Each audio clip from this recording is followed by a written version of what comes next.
The psychology behind picking the wrong partner. Solve these issues, and I promise you, you will develop an everlasting, cultivating relationship with your perfect partner. Number one, unresolved personal issues.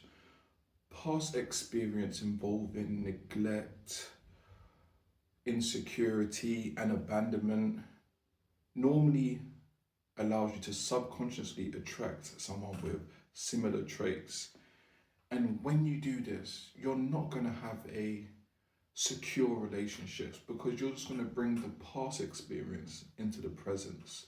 There's a lot of people out there just sabotaging their current relationship based on their previous personal trauma.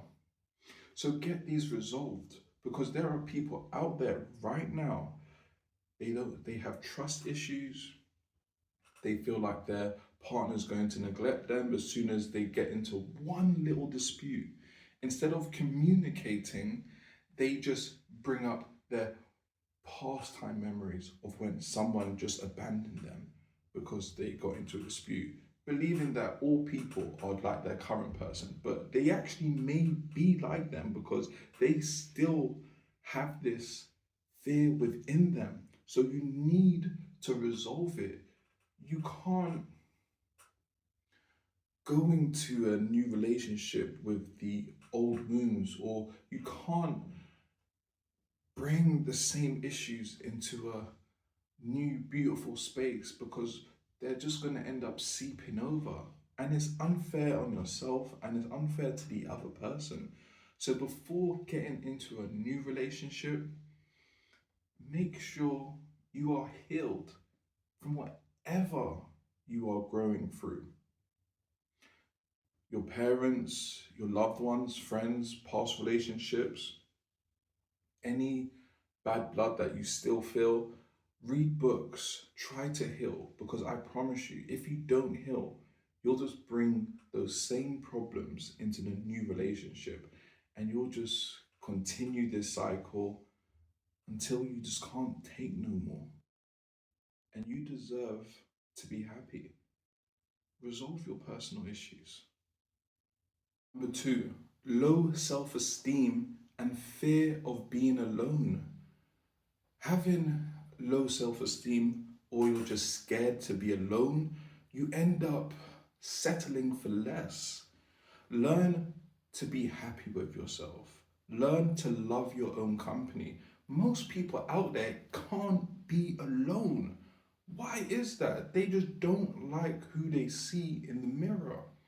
Fall in love with yourself because when you do, you won't settle for less because people who are scared of being alone, they overlook red flags. They settle for less. They accept disrespect. They accept mistreatment. And they believe that they don't deserve love. You do deserve love, but it starts with yourself. It starts within, not external. It starts with yourself. So before getting into a relationship, make sure that you're happy with yourself. Because I know people personally. I haven't experienced it because my parents taught me self love. And I just read a lot of books about people who are inspiring to me. For instance, the Bible is one of my favorite books, and that teaches self love as well. And so I've never been in a relationship where I've been disrespected. I've known people who tried to disrespect me, and I just literally just cut that off immediately until they're wondering, damn, like, this guy's different. No, I just love myself. I'm not going to tolerate certain things because I know I deserve better. So before going into a relationship, make sure that you're okay being alone first. Because believe me, if you're scared to be alone, you'll end up picking someone who doesn't care about you, who are most probably using you for the moment because it's enjoyable, and then you're going to continue repeating this cycle. Love yourself first, and I promise you, you will then find someone who loves you as well. Number three, attraction to superficial qualities.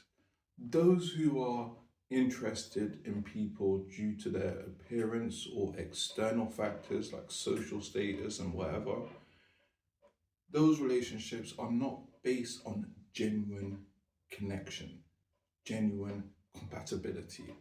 These are based on the material, which you're going to fall out of love. That's why you see many of these people who go out for the person based on their looks, they always end. Why do they always end? Because there's no substance. There's nothing there. Yes, you're good to look at, but there's nothing to talk about. We don't match. We don't have the same values. There's nothing quality about you apart from your looks.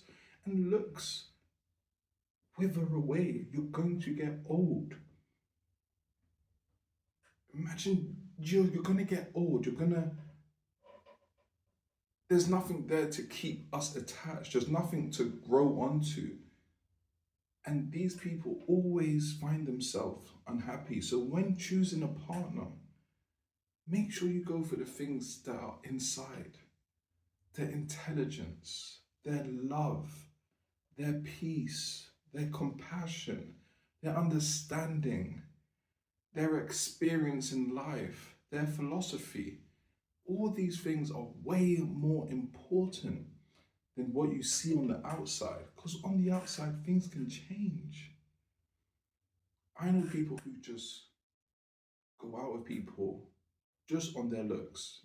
These never last. They're always either a fling, temporary, they stop responding because they found someone who looks better.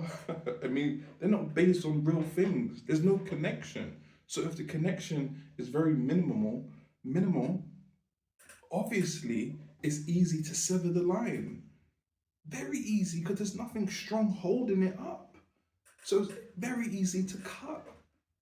So when choosing a partner, yes, you can choose someone who looks appeasing to the eyes. Yes, there's nothing wrong with that. But just going solely off looks, you're setting yourself up to fail.